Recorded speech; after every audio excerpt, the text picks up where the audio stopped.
کا فیصلہ ہو گیا کہ ان کے ہاتھ کاٹے جائیں. کیا کاٹے جائیں؟ ان کے ہاتھ کاٹے جائیں. اب فاطمہ بنت قیس کا جو خاندان تھا وہ مکے کا بڑا خاندان تھا، وہ بڑے لوگوں سے تعلق رکھنے والا خاندان تھا.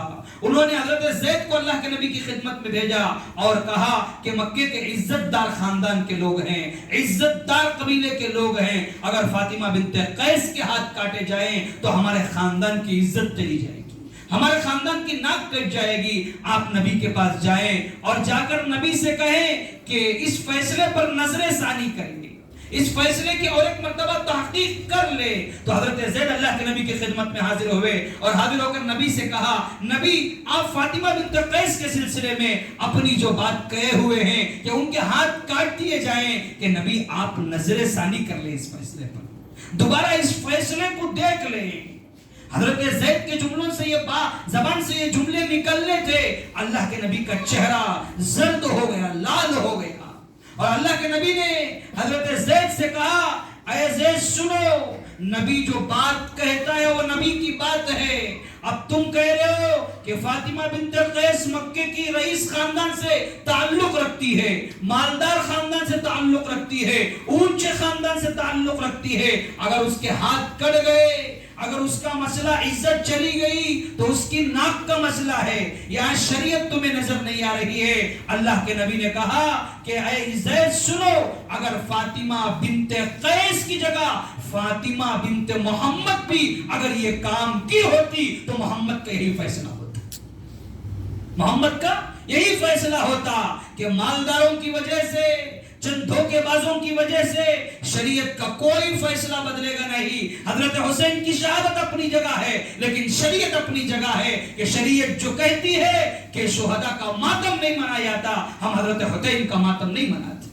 یہ قرآن اعلان کر رہا ہے، یا ایھا الذین آمنوا استعینوا، قرآن کہہ رہا ہے ولا تقولوا لمن یقتل فی سبیل اللہ اموات، جو اللہ کے راستے میں شہید ہوئے ہیں، اللہ کے راستے میں جنہوں نے اپنی جان مال لٹائی ہے، وہ گویا اللہ کی نظر میں مردے نہیں بلکہ وہ زندے ہیں.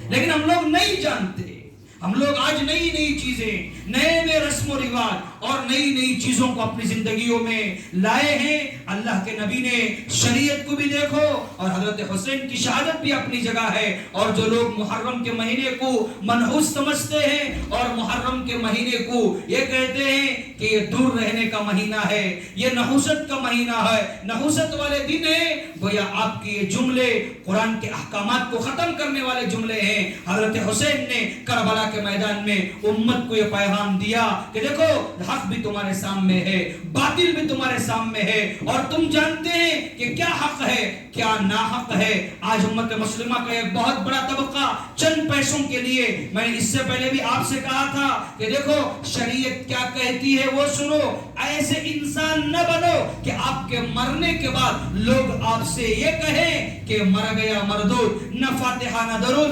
امت مسلمہ کا ایک طبقہ پیسے کمانے کے لیے، چیزیں کمانے کے لیے، امت مسلمہ کا ایک بہت بڑا طبقہ آج اس بات پر آ کر پہنچا ہوا ہے کہ ان کو ایمان سے کوئی مطلب نہیں ہے، اسلام سے کوئی مطلب نہیں ہے، شریعت سے کوئی مطلب نہیں ہے. انہوں نے اپنے گھروں کو ایسے لوگوں پر، اپنے گھروں کو کرائے پر دیا ہوا ہے، ان لوگوں کے گھروں کے ذریعے سے بجائے امت کو فائدہ ہونے کے امت کو آج نقصان ہو رہا. امت مسلمہ میں ایک مسئلہ ہے کہ ایک گھر میں عورت رہتی ہے، یہ گھر میں مرد رہتا ہے. اب تو بہت سارے لوگ جو باہر سے آئے ہوئے ہیں انہوں نے کیا کیا ہے، ایک طرف